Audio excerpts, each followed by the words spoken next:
People say, do you really have a PhD? Boy, you'd be amazed how many folks in debates say, oh, you don't have a real PhD. Well, I think you have the right to face your accusers, obviously. If somebody's saying, I don't have a PhD, then I want you to, come face me face to face and let's talk about it, okay? Give me a chance to defend myself. I'm always ready to answer questions, and no questions I'm not afraid of anything. I'm not hiding a thing. But when somebody starts asking, criticizing somebody's degree or the person personally, it's pretty obvious they're losing the argument on the merit of the arguments, and they're trying to shoot the messenger instead of deal with the message.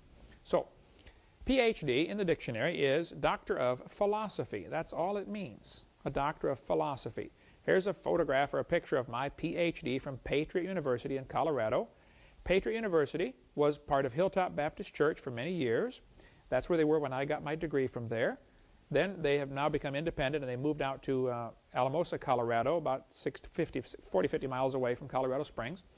They are an independent Baptist church that started a seminary to help people get degrees that were in full-time Christian service, which was me. It took me 9 years to finish mine.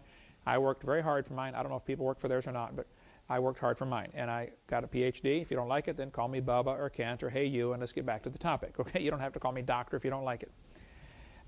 Patriot University was established in 1980. It's an extension of Hilltop Baptist Church, and it offered a PhD in education. I spent many years working for my degree, and I learned a lot, and I got a PhD in 1991. They then moved to College Heights Baptist Church in Alamosa, Colorado, where it continues to operate today. Some people put a picture of the church parsonage on their website and said, this is where Hovind got his PhD. Well, the church parsonage has the same address as the church. And how that applies to me, I don't know. I mean, it was a Hilltop Baptist when I got mine, and now it's in Alamosa. This really shows they're desperate and dumb, in my opinion. Some people have ridiculed the size of the school. Well, there's about 3 PhDs per year and about 25 graduates a year out of Patriot University. It's a small Christian college, no question. It'd be interesting if you could see the look on these guys' faces if they knew the size of the school that many of our early presidents or congressmen or military leaders graduated from. If Harvard offers a PhD degree program, it only has 3 students in it, which is often the case, by the way, in many schools, 1 or 2 students many times in a PhD program. What does that mean? I mean they're not accredited? Does it mean they're no good because they've only got 1 student or 2 students? I mean, come on. Use your head. Doesn't mean a thing. They say, is it a diploma mill? You know, they're just cranking out these diplomas and selling them. You can buy it for $100. Well, that's not the case at all, okay? I worked hard for mine. If you don't like it, don't call me that. Don't do whatever you want. Patriot has 25 graduates each year. 3 to 5 are getting doctorate degrees. My 30-year study on creation led me to start this ministry. Full-time 1981, started 1989, but full-time 91. I speak a little over 800 times a year now on this subject. I've had over 80 debates. I've been a guest on 5,000 radio, TV, call-in talk shows. My itinerary is available on my website. If any evolutionist is interested in a public debate, they're welcome to contact me to arrange a time when I'm in their area and I have a debate in a public place like a university. If they don't think I have a doctor's degree, then call me Bubba and let's just discuss the topic of creation. So, we've been offering $250,000 for those that have real evidence for evolution, and I think it's one of the dumbest theories in the history of the world. Darwin's only degree was in theology, but he's called a scientist in the textbooks. That's interesting. Who determines who a scientist is anyway? Who's making this call?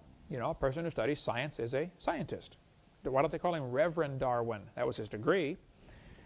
Dr. Morris pointed out, it's worth noting that almost none of the leaders of this evolutionary revival have been trained as scientists in the modern sense. None were educated as physicians, as physicists or chemists or biologists or geologists or astronomers or other natural scientists. Charles Darwin was an apostate divinity student whose only degree was in theology. Charles Lyell was a lawyer. William Smith was a surveyor.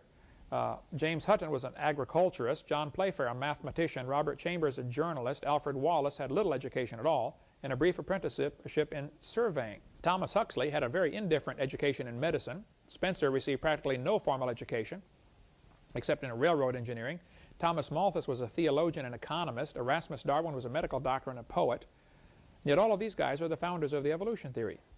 Only Jean-Baptiste Lamarck in France and Ernst Haeckel in Germany seem to have a bona fide education in a branch of science, and they all had their particular anti-Christian agenda. Haeckel and Lamarck were wildly wrong, and they used simple lies to promote the evolution theory. So, summary. I earned a PhD from a non-accredited Christian university. Thousands of major world leaders throughout history had no degrees of any kind.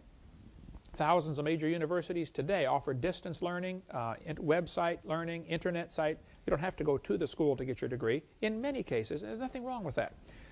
Thousands of people who attend classes in universities cheat, lie, or bribe their way to get a degree. Getting a degree from an accredited university does not guarantee any level of intelligence or accuracy of beliefs. Science has a long history of teaching things that are wrong. If you don't like my degree, call me Kent, and let's get back to the topic.